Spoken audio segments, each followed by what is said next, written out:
caros alunos, aqui quem fala é a professora Márcia Barbosa, disciplina de Ciências, e hoje vamos ministrar a aula para o 7º ano.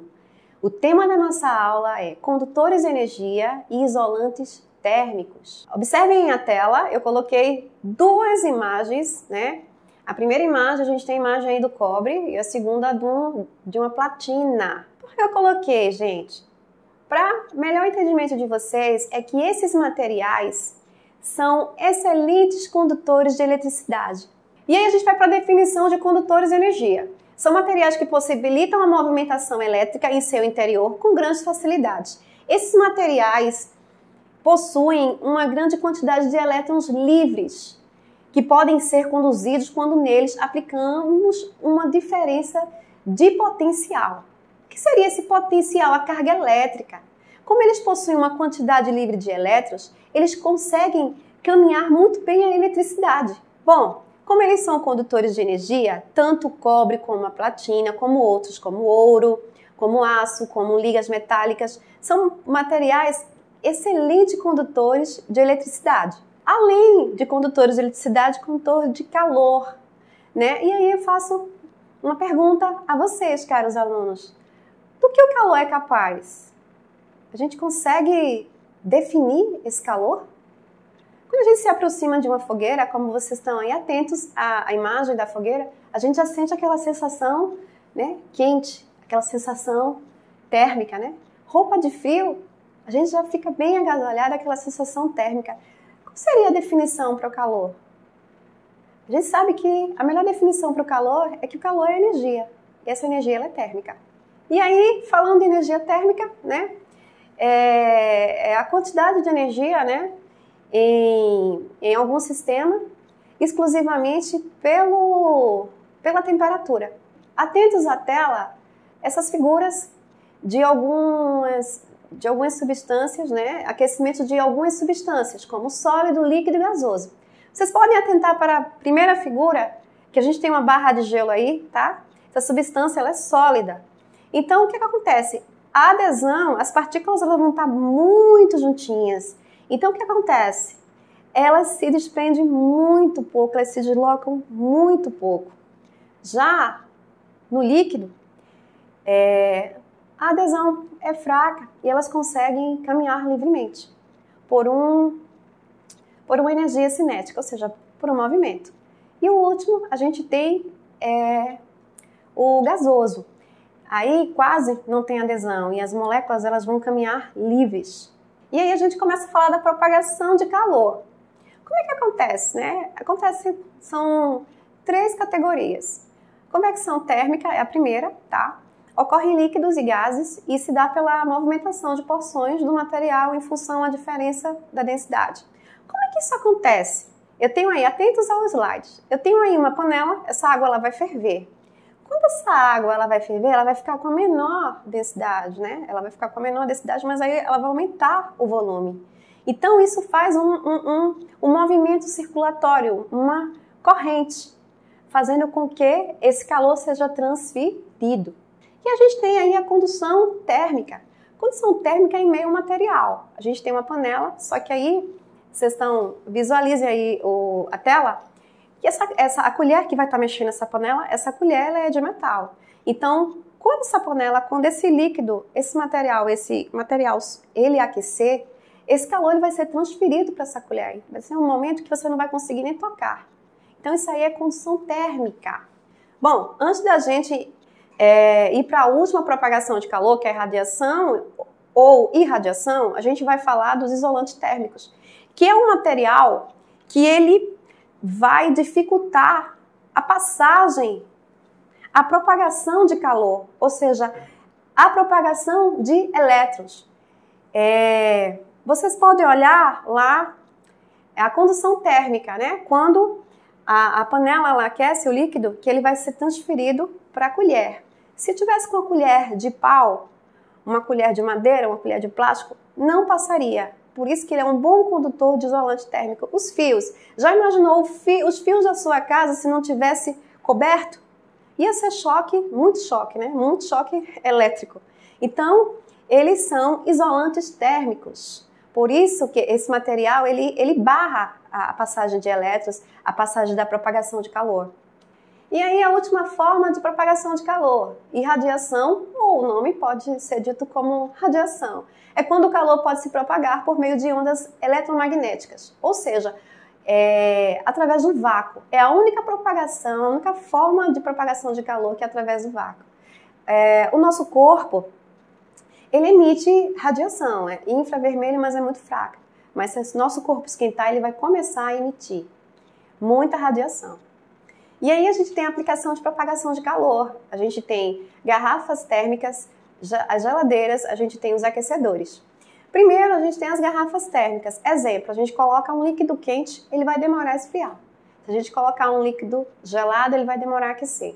Então, aplicações, como aplicação de propagação de calor. E a gente tem a geladeira, né? E vocês podem observar que na geladeira, essas geladeiras atuais, o congelador fica em cima, né? Então, a parte superior do congelador, ele vai resfriar os alimentos. E a parte inferior, né? Ele vai subir. Essa parte inferior ela vai aquecer, então ela vai subir. É como eu tinha mostrado na tela anterior sobre a convecção térmica. É uma circulação, tá? Uma circulação, uma corrente que faz com que se ocorra essa propagação. E por último, a gente tem os aquecedores, né? Que vai aquecer a água, que vai converter a energia solar em eletricidade e tem um baixo custo, não gasta combustível e não gasta eletricidade. E aí a gente fala um pouquinho da termodinâmica, tá? Que estuda as relações de troca entre o calor e o trabalho, realizado nas transformações de um sistema físico, quando se interage com o meio externo.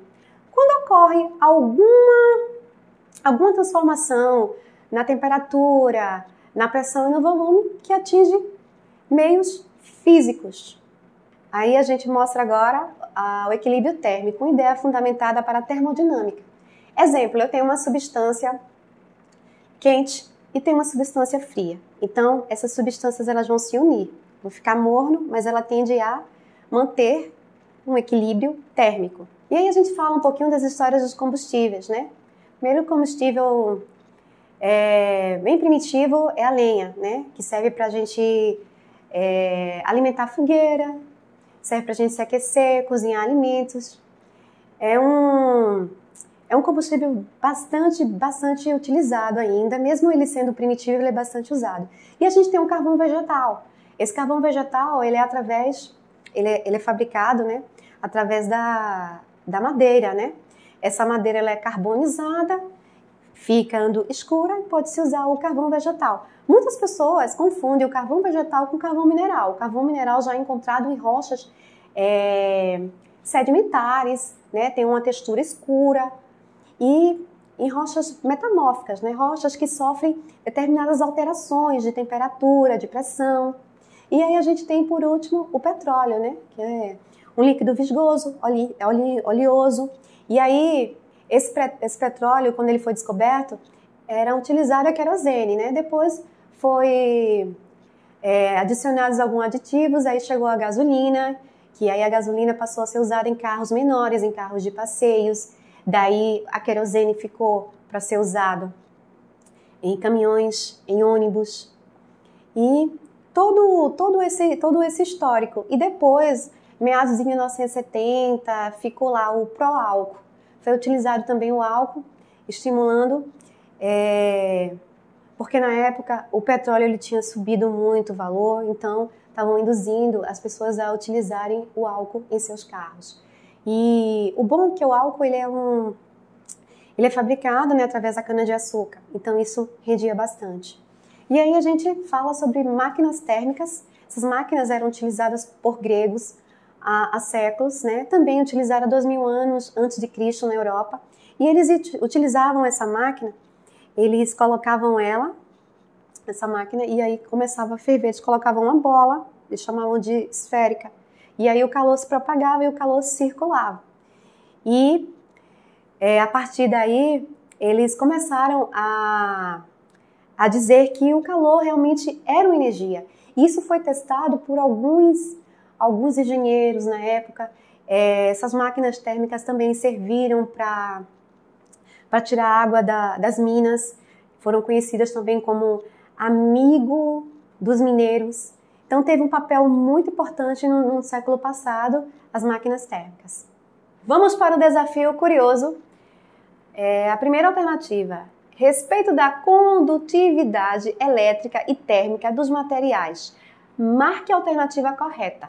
Letra A, somente os metais podem conduzir eletricidade e calor?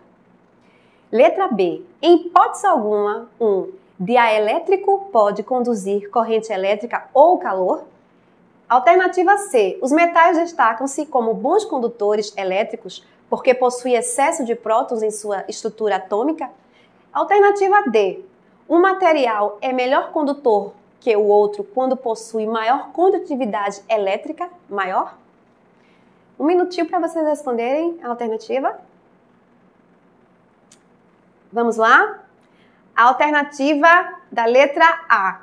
Somente os metais podem conduzir eletricidade e calor? A gente falou no primeiro slide que estava lá a figura lá do cobre, estava lá e a figura da platina. Eu falei para vocês que o ouro também é um bom condutor de eletricidade, então não é só metal. Então a alternativa está errada. Letra B. Em hipótese alguma, um dielétrico pode conduzir corrente elétrica ou calor? Ele conduz, mas se a carga for muito grande, vaza a corrente. Então, ele não pode conduzir corrente elétrica ou calor em hipótese alguma. Ele pode sim, pode vazar a energia. Letra C. Os metais destacam-se como bons condutores elétricos porque possuem excesso de prótons em suas estruturas atômicas? Eu não falei prótons, lembra? Elétrons, excesso de elétrons, prótons não. Letra D, um material é melhor condutor que o outro quando possui uma condutividade elétrica maior? Sim. Quanto maior a condutividade do material, melhor ele vai ser melhor vai ser um condutor elétrico. Desafio 2. Vamos lá. Selecione a alternativa que supre as omissões das afirmativas seguintes. Primeiro, o calor do Sol chega até nós por... Segundo, uma moeda bem polida fica mais ou menos quente do que uma moeda revestida de tinta preta quando ambas são expostas ao sol. 3. Numa barra metálica aquecida, numa extremidade, a propagação de calor se dá para outra extremidade por... A primeira alternativa é da letrinha A. Radiação menos ou conversão. Letra B. Convecção mais ou radiação. C. Radiação menos condução. D. Convecção mais condução. Vocês aí de casa, tá? Pensa aí, responde a alternativa que a gente volta agora para responder com vocês, tá? Voltando à questão, vamos lá. O calor do Sol chega até nós por... Propagação de calor é essa, gente? Irradiação, né? É a única forma de propagação de calor através do vácuo. Então, a gente já tem aí a primeira, né? Radiação. Então, o que a gente pode eliminar? A gente pode eliminar a letra B e a letra D. Vamos lá, para a segunda. Uma moeda bem polida fica mais ou menos quente do que uma moeda revestida de tinta preta, quando ambas são expostas ao sol. Gente, quando a gente está com a roupa preta, que a gente está caminhando no sol, a gente já sente logo aquela sensação térmica, né? Então, essa moeda, ela vai tender a esquentar mais a moeda que está revestida de tinta preta. Então, uma moeda bem polida fica menos quente do que uma moeda revestida de tinta preta. Então, a alternativa aí é menos. Então, a gente já mais ou menos já sabe qual é a alternativa, né? Então, vamos para a última. Numa barra metálica aquecida, numa extremidade, a propagação de calor se dá para outra extremidade por, a gente viu isso em propagação de calor, né? Por condução térmica, né? A extremidade, a partícula, quando ela chega ao seu estágio, né, as moléculas ela tendem a transferir o calor, né, para outra extremidade, na forma de condução. Então, a alternativa correta para essa questão é a letra C, radiação menos condução. Ambientes virtuais encontrados no site da CE, Secretaria de Educação. seriam os links de acesso ao site www.educacão.pe.gov.br ou o educape.pe.gov.br/educape ou www.youtube.com/use/EAD Pernambuco. Gostaria de agradecer a vocês e até a próxima.